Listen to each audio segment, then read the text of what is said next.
My name is Zahira. I am 52 years old and I've been a Muslim for 20 years. I am British, been in England since year zero for myself. My mum and dad weren't practicing Christianity at all, didn't even call themselves Christians, didn't go to church, didn't do anything. I took myself to church for the choir. I liked singing, so I went to choir and went there for about 3 or 4 years, 2 different churches, but didn't really believe, I'd say. You used to wear the cassock and the little frilly thing and all that type of thing, and I used to sing. That's what I like to do. But I didn't really believe in God at that point, I'll be honest. From 1994, I started to bike ride from St James to Brackmills in Northampton, which is about a 5-mile bike ride, there and back.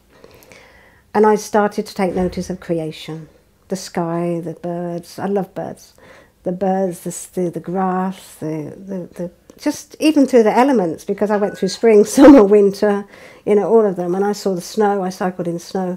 But anyway, it was the creation that I fell in love with, I'd be honest. And I started to understand that there must be a creator, that there must be a God who made all of this, because it was just too beautiful to take in. After about 2 years, that went on for about 2 years, and I started to think that there must be some rules and regulations, something different, because I was still drinking alcohol at that point. I was actually smoking at that point. I was doing everything that a non-Muslim would do, but I realised that I needed some goals. I needed something to give me some rules, which I didn't have. I was still able to do what I wanted to do. So I started to look at faith, I started to look at religion, and I went everywhere that talked about God. I went to sit with Mormons who told me I couldn't drink Coke or drink coffee, which I wasn't drinking a lot of, but to tell me not to do those things, it was quite hard. I sat with Christians who I'd heard before. Christianity was something I'd heard before. It's what I'd grown up with. I sat with Mormons. I went to Jehovah Witness meetings where I felt very strange. I felt very unaccepted.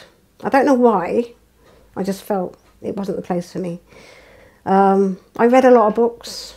The Jehovah Witness gave me a book called Search, and I've still got it. And it's got every faith, even faiths I've never even heard of, in that book. And I read the whole book. When I came to Islam, I stopped, and the penny dropped. It was just like it opened a clear window for me. It was nothing confusing to me about Islam. It was one God, and everything else, everybody else was his creation. And that's what I'd been looking for all my life. Something that was going to give me purpose.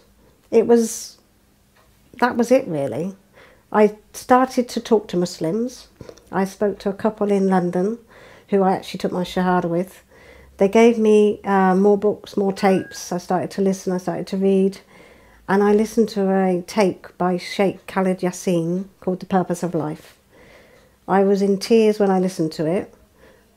I was actually travelling at the time. I used to do a lot of travelling, go on coaches and put my headphones on and things like that. I came home that day and I rang the people up that gave me this tape, and I wanted to take my Shahada there and then. I took my Shahada, I cried like a baby. It was as if I'd gone home for the first time in my life. It was unbelievable, the feeling I had. I can't explain that feeling, but it was just a feeling that I knew that I was with God for the first time in my life, and I was 32. Islam has given me peace in my heart, because my life has not been easy, I'll be honest. I've had a lot of ups and downs in my life. And Islam is my ultimate peace.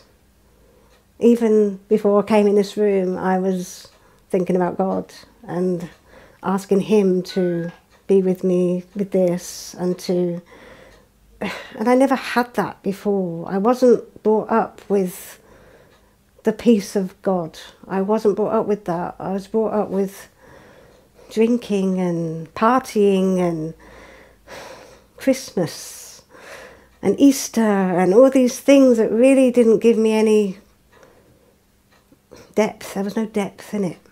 But now I know God, and I know that God hopefully loves me and still have a feeling, it's just me, so it's just me because of my life, that I feel as though God, you know, he's there, but I have to work hard for his love. I have to work hard. But I'm devout, 100% devout to him. And I hope that, you know, he's happy with me. After accepting Islam, I developed patience. I used to be so impatient. I like things done now. When I became a Muslim, I read a lot about how patience was such an important part of your characteristics, and I developed it. I've got 5 children and I'm a single mother, so I had to develop patience. It was something I needed to develop, and I couldn't have done it without God. I could not have done it without God, because every day I've said and still say, please help me to become a good mother, help me to be a good mother, help me to be a good Muslim, help me to be a good person, help me to be a good friend, help me to be a good sister, help me to be a good chair of the group, help me to be everything that I need to be, help me to be the best I can be in this life. And he helps me. Not saying I'm the best, because I never will be. I never put myself on top of any pedestal, but I strive. I strive. And I know he helps me to strive. Regardless of whatever's going on in your lives, regardless of who you think you're going to upset, or who's not going to want to be with you anymore and reject you, God will never reject you. He'll always be there. And that's what gives you the peace.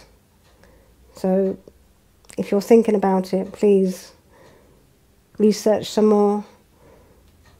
Take small steps towards God. Open your heart and ask him to guide you.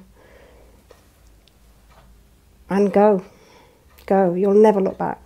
Not in 20 years, I've never, ever thought I'd made the wrong mistake, the wrong decision. And that is the only thing in life that is worth being alive for. Peace be with you.